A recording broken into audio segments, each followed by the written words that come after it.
That shit's wild, bro. People don't underestimate that shit, especially if they're California locals and shit. They go down there and it's like totally different feels, man. Mm-hmm. Like this shit's good as fuck, but like this is a totally different feel. Totally different high almost. Yeah, I go to like get CBD joints and shit. Those help. It's just anxiety's just been a bitch recently.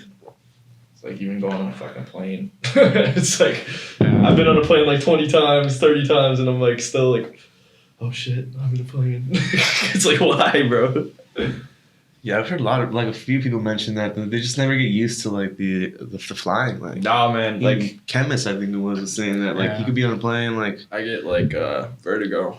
Oh, So, really? like when I'm sitting on a plane, it feels like my fucking Dizziness and feels shit. like I'm going like this the whole time and shit. I'm like, oh, this is wild. I just drink a couple beer and knock out. Being regular on an airplane is already kind of iffy. It is, and then it probably is not good for your hearing because like that pressure every time up and down, man. For real. Like sometimes I can't hear for a full day, and it's shitty when I'm playing like a show and shit, and it's like can't hear shit. Like, come on, it's like sounds like I have like those noise canceling headphones on and shit. It's like, nah, man, stupid shit. All right, man. Let's get an introduction real quick. This is the RIDDIM project. Today we have ECTO. Sub G's. How y'all doing? Chilling, man. How you doing? Fuck, man. I'm just glad to be off them planes and shit, bro. Off them planes, just chilling in my hotel, listening to fucking not dubstep. Because tomorrow's gonna be nothing but dubstep all night, bro. Yeah. Speaking of tomorrow. Yeah, speaking of tomorrow, I may or may not be. It's gonna come out after the show, yeah. You just gotta come and check it out. You never know. I might be there. I might be there. Might not be there. But I'd say get the fuck down there, or else you're missing the fuck out. Yeah, it's gonna be a good one. It's gonna be crazy. Especially when it's all the randoms. You don't even know who's going yet. You know what I mean? So secretive. They did such a good job of keeping that a secret. For real. I don't even know what's going on. He just pulled us may or may not be there, I may or may not be there, but I don't know. It sounds like where it's popping there, but who knows? The mystery goes on. Yeah, that whole secret lineup thing has just kind of been taken over since like Waste has been doing that shit. You know what I mean? Yeah, well, I mean, like the question mark stuff started because of Space Yacht. Oh, right. Yeah, and then kind of slowly and surely everybody started like using it because you can build a hype. Man. You can build a hype and it takes fucking insomniac.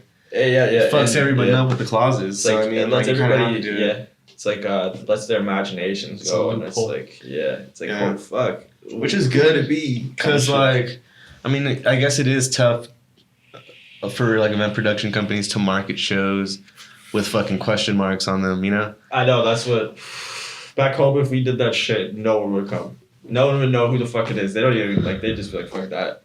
But like out here it's like there's so many cats out here that like they just go to shows for the fuck, like they just love going to shows, you know what I mean? They don't even like oh shit.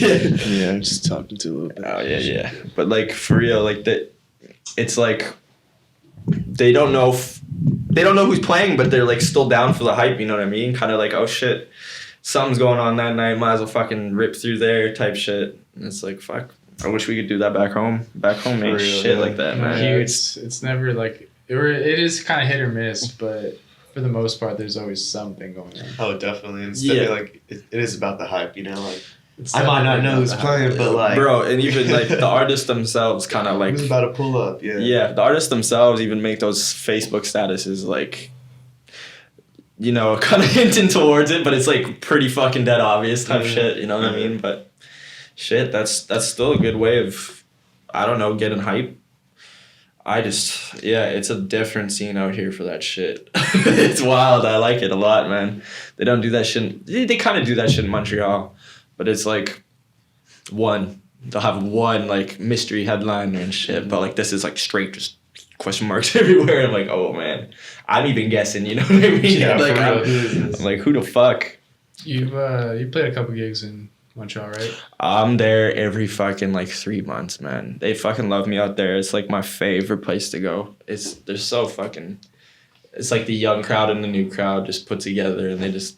I don't know how they do it, but they just love it out there. And like, it is mostly a younger crowd, but man, I've only got nothing but respect out of those people there type shit. You know what I mean? Like, that was the very first show I ever played. It was Montreal. I had like 2,000 followers or some shit. And like Phil Bertrand, he ran Oshleg Massive, and he was doing real crazy shows like Blood Thinners when they're just coming out and shit. Like just like the RIDDIM before everybody knew what everything was kind of shit. And like, I remember I played that show. I thought there'd be like 10 people there because like, you know, I just started out and shit. And I go there and it was like fucking 250 people. And I was so shit. I was scared shitless, bro, because I've never even played on CDJs. Like I was kind of just, I was like, we got to go to this place with the CDJs and I got to practice all day because I have no clue what I'm doing. And I still had no clue what I was doing, but everybody was just so happy and like, they just love the music. You know what I mean? You don't even have to fucking, like, people are always about chopping and shit, but like they just, I don't know, they just love rhythm. That's what shit. We share the same interests, so it's like fuck family. You know what I mean? We've only heard good things about Montreal. Like everybody always says that's like one of their favorite spots to play at. Yeah. You guys have the same energy. Bro, for real. It's like I think I'm outdoing myself and then these fools are like crowd surfing, trying to high five me and shit. I'm like, bro, this is good shit. I kind of get that same vibe like in LA once in a while, but like it really just depends.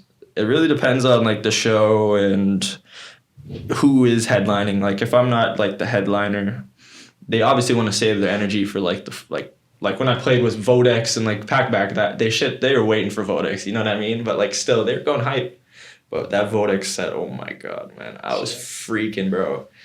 I was fangirling like right beside him and shit. I was like, oh man, like I looked up to this guy, man. And then I'm like right beside him, chilling with him, going to after party, chilling with him. I was like, bro, this is like a dream come true. LA is like big opportunities everywhere type shit. You know what I mean? Like, I don't know. Ever since I came here, I've had nothing but good friends, and like even those good friends like will fucking, they'll like kind of like show me other people and shit, and like, oh, this is ECTO, meet ECTO and all that shit. And it's like, it's how you meet people nowadays, especially here, man. Like I know a lot of cats here, but like they're all like real close homies. They're not even like producers, you know what I mean? Like just close homies that come to my shows. And like, I don't know, that's one thing is like I don't like just befriend every producer. And like I'm more of like, if you're a cool fucking guy, I'm gonna fucking chill with you, you know what I mean? Like I think a lot of people say that. Like I went to like Chicago, anywhere, you know what I mean? I'll be like, hey, yo, pull up at my crib, like our Airbnb, let's chill. And people are like, are you serious? Like you want to chill? And I'm like, yeah, I want to chill. I don't even care who you are, come through, you know what I mean? Like that's one thing I'm glad I do compared to other people, is like I try to make people feel like they're welcome, you know what I mean? Not kind of feel scared to go up to you and say hi or ask for a picture or some shit. It's like, no, come say hi, give me a fucking hug, what's good? You know what I mean? Yeah. Nah, I'm all about that shit. Fuck yeah. Yeah, it's the Canadian in you almost. A little bit. Canadians are actually assholes, bro.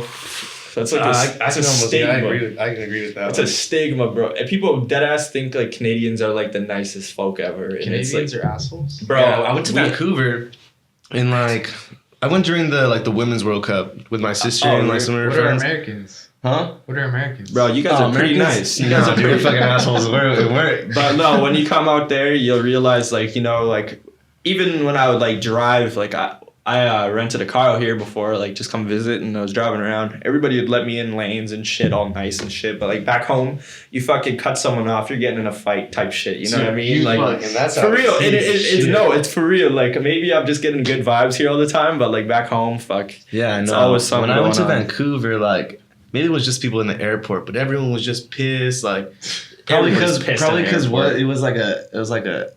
The U.S. was like there playing and shit. So like there was a bunch of U.S. fans, so all the Canadians were probably like, fuck these guys, you know, like fuck all these people. But still, yeah, I mean. Yeah, I see a lot of Canadians, they'll be like, oh, fucking Americans type shit, you know what I mean? It's like, bro, why? Why even do that? You know, you're like, those neighbors, bro. Like, be happy they're coming to Canada and like enjoying it instead of like, I don't know, sticking in America. Because you got a lot of places to go in America, but yeah. Assholes, man. There's some crazy people out there, you know what I mean? Wait, so where are you from? Regina, Saskatchewan, Canada. And that shit's it's beautiful. I like it out there. There's a few like close homies of mine out there. The scene's all right. Like we don't have a huge scene, but like the people in that scene are really nice. But as soon as you get out of that scene, it's kind of like you fight for your shit. You know what I mean? Like you go to a bar, you make eye contact with someone, and it's like, all right, this motherfucker is like looking at me. I gotta make sure he ain't trying to like fuck with me and shit. Like it is really wild out there. People, some Wild West shit. Fuck, man. Like it's really like the bars are really douchey. You know what I mean? Like it's a bunch of dudes that are all jacked up and shit, like ready to go party and shit. And like the girls are like, oh, let's go listen to like. I'm trying to think of like a really cringe ass fucking. Yeah, what do people do out there? Bro, same shit here, but like, not really. We kind of just like, for me speaking, what I do back home is kind of just like, I'll go skate. I'll go like chill. Like I usually just go to bars, man. There ain't shit out there, you know what I mean? Like there ain't shit out there, you know what I mean? Like at all, bro. There's not much to do. Like you go to a bar, that's about it. You can't, there's no like 2 clubs, and those clubs are like, they're just off bounds kind of shit. You don't want to go there. It's like, what's like the biggest, like the nearest big city? For me, I live in the biggest. That's the big city? Yeah, that's like, well, it's the capital of Saskatchewan. But like, say if you want to go to like more of like show vibes and shit, you can go to like Saskatoon, which is 2 hours away, and they have huge events. Like they'll have like mainstream artists like Slander and like DJ Blend and shit like that. Like just totally like, you know, like none of what I fuck with, you know what I mean? So it's like I'm pretty bored out there, to say the least. But I'm glad I got homies out there, or else I'd be losing my shit. Like I'd probably move. But the reason why I'm out there is mostly family and friends. Like I would have moved way a long time ago type shit, you know what I mean? Is that where you grew up? Mm-hmm. Born in Saskatoon, and then I think I was like around 3, we moved to Regina. And Saskatoon's literally like a 2-hour drive, and it's a huge city too, but yeah, I just grew up there, and it was just skateboarding really. That's all I did all my fucking life is skateboard, play basketball, and then I started to make music. And fuck, took off. Took off when you started making music. Ooh, well, I didn't start making music till I was around like I want to say. I tried fucking with Fruity Loops when I was like year 9, like so I was like 13, 14, something like that, and I really couldn't wrap my head around it and shit. I was like making like the most basic ass like dubstep kind of shit. I was actually on Logic before, but this was all through high school type shit. So I was like around 14, but I was making house and like hardstyle.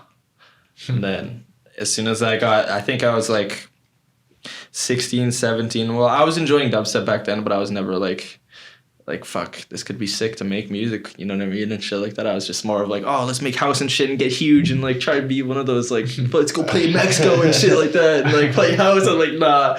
It slowly like vanished, and then I started listening to like Requake, Bad Clat, like fucking Vodex, all those motherfuckers. Like I want to say, yeah, like Cookie Monster, that shit when I was in high school, and then I swear I got Logic Pro and started making like VIPs and shit because I didn't really know how to make the synths. So I'd make like VIPs of like, you know how they did those remix competitions and shit. I'd just like kind of like chop up the stems and shit and try to make it my own song kind of shit. And I was like, that's not how you do it. Like, I mean, it's good to like learn and like try to like get the progression and shit. But like, I was like, this ain't shit. Like, this isn't what I should be doing. So as soon as I graduated, I just started fucking like going hard, man. Like just watching YouTube tutorials, everything, and like it was just a long fucking process. But like fuck, man, like it took off after a little bit. I don't even know why. I think I did a remix for Crowell and Bombers, like Critical Error or some shit, and it blew up. So I just kept on going at it, and then. Fuck, here I am now. Type shit. Did you get some traction from that famous video? Oh, bro. I was at like 8,000 followers at that time. So I was kind of like doing my shit, you know what I mean? And I made Mortal Kombat before then. That's what blew up. Like 12th Planet and all those guys were playing it out and shit. But then that meme fucking, like not even the meme, but that video blew up first. And it was like around like, it was getting like 500,000 like plays, and people were like, what the fuck? And like, obviously there's a lot of hate and shit. And then that meme came out and shit blew the fuck up. And I was just like sitting there like, I'm from like a small town. Like, why the fuck was it me that got picked for this shit? And now it's like all over. Like, you search up like DJ meme on YouTube, and I'm the first person to come up, and it's like 800,000 fucking views. I'm like, bro, what the fuck is going on? It's just weird. And it's good that I live in a small town, because I would get a lot of people come out to me and be like, yo, you the guy from that video, dog? Kind of shit. I'm like, nah, I mean, that's cool, but I don't want to be known for that shit. I mean, I never had a problem with that shit. It was really cool, but... do you know how that kind of started? I mean, like, you played the show, obviously, and there was a video for it, but how did it kind of start getting traction? Fuck. Honestly, just because people are kind of goofing on me. They're like, this kid's wild. Like, he looks like he's on drugs and shit, all this stuff. And I was like, oh my God, like, what the fuck? And I was like going through comments, and I was like, my ex at the time was like, don't let him bother you and shit like that. And I was like commenting on it, like, no. I drank 2 beer and I smoked a joint. I didn't do no drugs. You guys are fucked up. You got me fucked up. And then... I don't really know, like, the traction is, well, Shotya, he's, like, a great fucking video, like, guys, you know what I mean? So that, on its own, I think he had a lot of traction from those videos before. Like, I think the one video that blew up before me was that Barracks and Stein one, if you remember that one. And it's, like, Barracks with his shirt going like this and shit, and, like, that, like, they're basically, like, it was, like, just... People had no clue what the fuck RIDDIM was and all this shit, so it was kind of like goofy and awkward for them to look at it. So like they're tagging their friends, and it just got huge. Yeah, because I was gonna ask if it was anything like having to do with the music, even. That was actually a surprise, man. I got like people coming to my shows like every show and be like, "Yo, you're that guy from that video and shit." Like that was so cool, man. Like I came here, I don't even know you make music or anything. I just came because you're that guy and shit. You know what I mean? A lot of support, man. Like a lot of people are like, you got me into RIDDIM and shit. Like that video was like started it all, and I'm like, wow. Like, you know what I mean? Like out of all the fucking videos and shit, like me, like come on, man. But like you gotta be grateful for that shit, you know what I mean? I couldn't see myself how it would have been without that video type shit, because a lot of people like hated it but also loved it, and it's like fuck, it just spread the word of like not my music but everybody's music, and I was so happy for that shit. Yeah, fucking wild, man. When did you meet your long lost brother? Oh fuck, Kazik. So me and Kaz have been tight for a long time. It'd be me, Kazik. I was mostly like before how the fuck do you say Akatsuki? Mm-hmm. So like that'd be like, it was like Kazik, Yaks, all those motherfuckers. I was chill with them forever. I think I want to say the first time I ever met that fool. Fuck, man, I'm trying to fucking remember, man, because it was before that show, obviously. Okay, I think the very first time I met him, I played at the Union, and it was me and Owl and Walter Wild, and I just like I met all these, like not met them, but like I talked to them online constantly type shit. Like that's kind of how the scene was. It was just a lot of talking, like back and forth, like, oh, this shit's tight, like let's exchange shit, you know what I mean?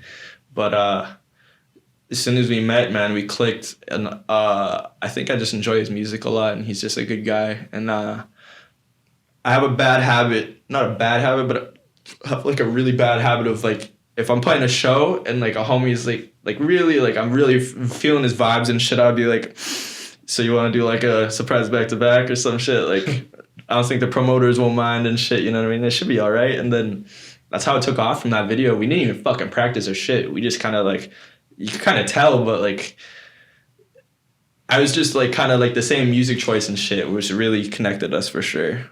And that was really tight, man. Like Kazik's one of my homies now. I wish he was here this weekend, man. He ain't here. I don't know. He's in Vegas, right? Yeah, he's good. It's like some mainstream ass festival. I seen him. It's like, he's in Vegas again.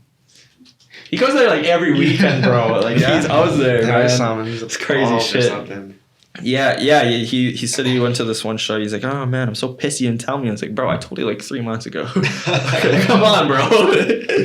It's just that the miscommunication always happens. It just happens all the time. People, like a lot of the homies are like, I told them a couple months ago, and they're like, oh yeah, we'll see what I'm doing. And then show up on today, and then half of them are like gone, bro. Like some of them are Coachella or whatever the fuck that is. Coachella, and then just playing their own shows, man. Like I think Yax is playing Philly tonight and shit like that. And I was supposed to chill with them, but I forgot they're playing shows. Yeah, that's the shitty thing about, not shitty but good thing about all the homies making moves right now. It's like when it comes down to that, like I come here and I'm like, oh please, I hope they're all here, but they're all making moves, going all over the place and shit. It's like, oh man. Yeah, there's so many shows going on. I think there's 3 shows. There's 2. Yeah, there's 3. There's that Downlink one too. But Downlink too. Yeah, at Huntington Beach or whatever. Fucking. Yeah, Get Heavy shit. Yep. Yeah. And then Nochella. Party Animal. Oh shit. Hobby. Yeah. Should be out. It won't be out. Definitely. Yeah. Huh? Definitely won't be out by then. Yeah, no. What's that? Is it late or some shit? No. Just like it takes us a little bit to get it all edited and shit. So yeah. The show's tomorrow. It's definitely not gonna come out. Yeah, before I feel that. Get sued. They ruined my fucking thing. Yeah. They get pulled from the lineup. Yeah. All right. So when did was it after that kind of that meme that went around that you feel like shit started getting real serious? Like you got more notoriety and shit? Yeah. For the most part, a lot of people were taking their like promoters and shit, be like, "Yo, get him out here. This guy's crazy. Like his energy's crazy and shit like that." But I think it was like just a always kind of shit. Like it wasn't as big back then. Like I had videos all over Facebook and shit. Like it was like I was really shy and shit like back then. I was like not myself type shit, and I think that's really blew up is like just me acting my shit, you know what I mean, be myself kind of shit. Like I'm just a wild ass dude, you know what I mean? Like that's one thing I think really brought people's attention like to it. It was just like, bro, this guy, like, he just loves what he's doing, you know what I mean? And it kind of spread it to other people. I think like the promoters were really interested, obviously because of the hype of the meme, but like also like they're like, oh shit, this guy's like putting out heaters too and shit like that. So I think it really did boost shit, man. It really did. And people obviously, I think a lot of people probably be like, oh dude, if that meme wasn't there, you would be shit all like kind of shit. It's like, nah man, like that was just a meme, you know what I mean? Yeah. Like I've been getting like I've been putting out nonstop heat. Or trying, like I don't really like calling my shit heat because I hate my music. Do you really? Bro, I hate it, bro, because I make it every day, and then you play that same fucking sound over and over again all day, and it's like, bro, I hate this shit now. Like, but everybody else loves it, so it's like you can't have that mindset. You can't be like, yo, this is shit, I ain't putting it out. Like, no, you gotta be like, okay, let's see how it is. You'll put it up on SoundCloud, see how it goes, and it's like fucking slaps. Slaps to them. I mean, that's probably a big thing everybody hates me about is like I don't play a lot of my own shit sometimes, and I hate it because it's like that's what they all know me for, you know what I mean? So, but yeah, shit's just been taking off recently. I think that meme helped, but then like I don't know. A lot of people, like, I would never once fucking say this in my life, but people are like, bro, you're one of the OGs and shit like that. I'm like, bro, what the fuck? Like, but if people have that mindset, it's like, bro, I just have no clue how I got here kind of shit, you know what I mean? I was just a hobby. I was sitting in my own fucking basement in my parents' house, kind of just threw some shit together, and then I was like, fuck, just blew up, man. Like, how long ago did that video drop? Like 4 years ago. Oh shit, no, man, that video dropped like 2 years ago. Did it really? Because I was dating my ex back then, and I think it's been like 2 years. Cause we're not. Because to me, when I first saw that video, it kind of represented like RIDDIM culture. Yeah. Yeah. Like you could see in the crowd, people were like giggling and shit. They were like, "Holy fuck!" Like they're going in it. Yeah, you know everybody what I mean? was like, you, dude. It was contagious. Yeah. The fucked up thing is, I was still kind of like, I'm shit with CDJs. Like I don't know anything about them. I start getting used to them just like 2 years ago, a year ago, type shit. And like, I remember, all I did, I have this like mentality of like I put all the tempos to max, but I forgot to change the tempo range to 6+, and it was like at like 10+, So I was playing at like 156 BPMs and it was so fucking fast. But like people were digging it. I was just like, that is way too fucking fast. Like homies like for a long time people were like comes out. Look, a lot of people were like, bro, like there's like this stigma. They're like, oh, I like in fact I think he did like this like live stream where he did like a really fast BPM and everybody was digging it and shit. And then Sweet Tooth, he fucking comments on it. Is like, no one beats ECTO when he played that show. Like, a special guest for Sudden Death, right? I was like, what the fuck was that? No. Yeah, what the fuck is that? I released on the record label. That's fucked, man. I'm trying to remember it. But it was basically that. And he's like, bro, no one beats ECTO. Like, I fucking played at like 160 BPM or some shit. I was like, had no clue. I had no clue, man. But I mean, I beat match pretty good. I was pretty surprised. I think Kozik was like probably like, what the fuck is going on? Like, cause he's been around CDJs and shit. So I bet he was just like, what the fuck? Like, we're playing at like 160, bro. But fuck, that was interesting as shit. That video, I actually just looked at YouTube today because I kind of like never looked at that shit. Looked at that video a couple of days ago and like all of them, and I was like, bro, that's fucked up. I get like my family will being like, yo, you're like getting famous and shit. I'm like, fuck, don't say that. No, I'm not even close, bro. Like, that's so dumb. But like, you know what I mean? For a small town guy, like that's huge. But like, fuck. Where you at on SoundCloud now? What's that? Where you at on SoundCloud? For SoundCloud followers, I'm at like almost 15,000. 15?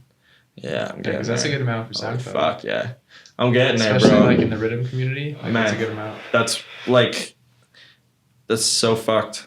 I never thought I'd get that far. You know what I mean? Like I thought I'd just be making music in my basement type shit and like kind of just working full time. But now it's kind of like I have to like sacrifice like getting paid a shit time to just go play these shows and get like make this shit a career. But I know if I keep pushing this shit and like my stats on SoundCloud, even Facebook, I think I have like 11K likes on Facebook. It's like that shit really stands out to like promoters. You know what I mean? Like that's pull. But I never thought of it that way until recently. It's like shit, 15,000 followers, man. Put them all in one room. That's some fuck shit. For real. You know what I mean? That's some fuck shit. Where do you feel like you can improve? Variation.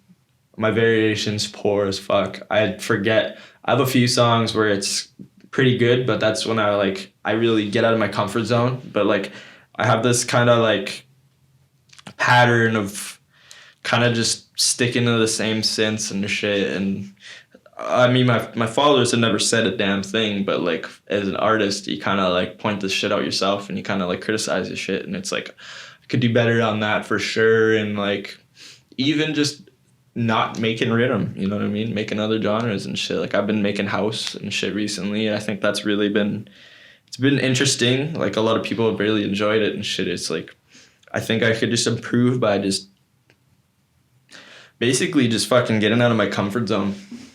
And yeah, I've been making rhythm for like 8 years, bro. It's like time to kind of like explore. It's like I've been loving genres for fucking like every single genre, like hard style, fucking house, drum and bass, fucking trap, and that shit. So it's like if I implemented my liking of genres, put it in a fucking one of my songs, it's like it could be so much better, you know what I mean? Mm-hmm. But shit, it's tough sometimes, especially when a lot of people, like artists get like, what is it? They get like writer's block all the fucking time. And it's like, all you have to really do is just make a different genre. Fuck, it's tough making the same shit all the time. I think like that's one thing we have an advantage of as electronic producers compared to like fucking, if you're a metal band, it's like you got to stick to that fucking thing for the rest of your life, you know what I mean? Until you switch up. And then you see like metal bands go from like really hard shit to like some sort of like kind of like singing type shit and everybody hates it and type shit. You know what I mean? Like that. Mm-hmm. It's like I'm glad that I have that freedom compared to that shit. But yeah, that's true. It feels like DJs, producers have a lot longer of a career span. Yeah. Whereas like Like rappers have like 3-5 years, because then what? You have Once to blow up right then. You blow up, and then what else do you have to talk about? You know, like, bro, you have to really have like. It's like I'm surprised Lil Pump's doing that shit. Like Lil Pump like after this album he's gonna be done, because he's not gonna be able to talk about. No, it's the same shit every time. Even this album, he has some good shit because he had the Lil Wayne feature. And whatnot, but like, after that, he's kind of stuck. I mean, people are gonna get tired of his shit. Yeah, unless he starts like singing or some type shit. But like, you never know. Some people, like, the fan base for a lot of shit will stay loyal. You know what I mean? But it's hard to say. Like, a lot of rappers nowadays, kind of like, they're like one-hit wonders type shit. Yeah, sure. It's like, fuck, it's shitty to say, but I'm glad that I can, like, I even tried to start rapping and shit. Like, I make beats all the time, and like, I was thinking about it, but it's like, fuck, how long would that last? Yeah, even like Getter's shit, you know what I mean? He's amazing. Like, his rap is so fucking nuts, bro. I love Getter's shit, but like his like our what the fuck, Tara Reid or some shit. But it's like, it's starting to all kind of sound like Tara Reid, which is a good thing. But like, you put on a song and it's like, okay, it's Tara Reid, and his flow's the same. It's like Puya, he has the same flow every song, kind of shit. It's like you got to switch up on that flow and kind of like. It's the same with RIDDIM. It's like you can't have the same one over for like. Sure. I mean, you can get away with it if you're really good. Like Infect gets away with it, like a motherfucker. I appreciate the shit out of that motherfucker for that. Like, he's one of the few I could say that I can always recognize him, but he blows me away every time with his variation and just sound design's just next level. And I'm like, fuck. Even Zabor, like both of those motherfuckers, like you could tell it's those guys, but at the same time, it's like. They always surprise you with something different. Like, it's always about that variation. That's it's almost like it's, it's them, but like you said, it's exactly that variation. And a lot of it like that's that. What I'm saying. Like, that's everybody's problem is like, you gotta just, it's almost like you just gotta like get out of your comfort zone, man. Stop making the same shit. You could make the same shit, but it's like, you'll drastically see your fan base kind of lose like interest in you, but like as I'm saying to those guys, like they've been doing it for these last couple of years, and like they know what they're doing. You know what I mean? Like I've been one of the few that like I notice that like I try every song to sound different, but it's like tough because like what if they like this sound compared to the next one? And it's like, oh well, that's why you fucking. It's like, what is that called? You just fucking experiment. Experimenting's key, man. So do you like kind of drop songs before you release them to test them out, or how do you go about picking which ones? So like, I'll usually make like a Facebook or a like Snapchat of just me like kind of like being a wild kid, like previewing some tunes that aren't like, they're not out yet, but like I'll get like kind of like not criticism, but like people be like, oh, this is tight and good shit. Feedback. Yeah, feedback, good feedback. And it's like, okay, then probably should put that shit out. You know what I mean? Not like keep it to yourself.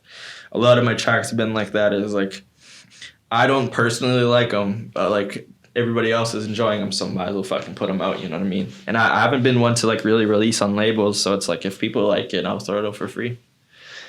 Always been like that, and I think that's what really got me as far as I am today as well, is like the fact that I put my shit out for free. It's like it's open to everybody, all producers, and like it goes off like every DJ gets this free download, and it doesn't even matter if you're at like you're playing a show with 30 people. That's like 30 new people that didn't know me that heard that song. There's like, whoa, you know what I mean? Yeah. And that's what I like about free downloads. Yeah, I mean, you can do that with like EPs and shit too, but it's just like you don't make no money from EPs. Zero, bro. Everything for music wise, I think you make through like playing shows, merch, that kind of shit, merchandise, like branding. Cause definitely, I think if you did good on an EP, you have to like sell like, you'd be like a fucking mainstream artist to like make money from that shit. You know what I mean? Like if you're selling like as a RIDDIM producer, like we probably sell around like 100 like singles or something like that, and it's like half of that goes to the fucking art, like the label and shit, and then you get like shit all type shit. But I don't know, it's good promotion though. Like I've been pushing a couple of labels with these new tunes, and it's like that's the only time is like when I know it's a little different.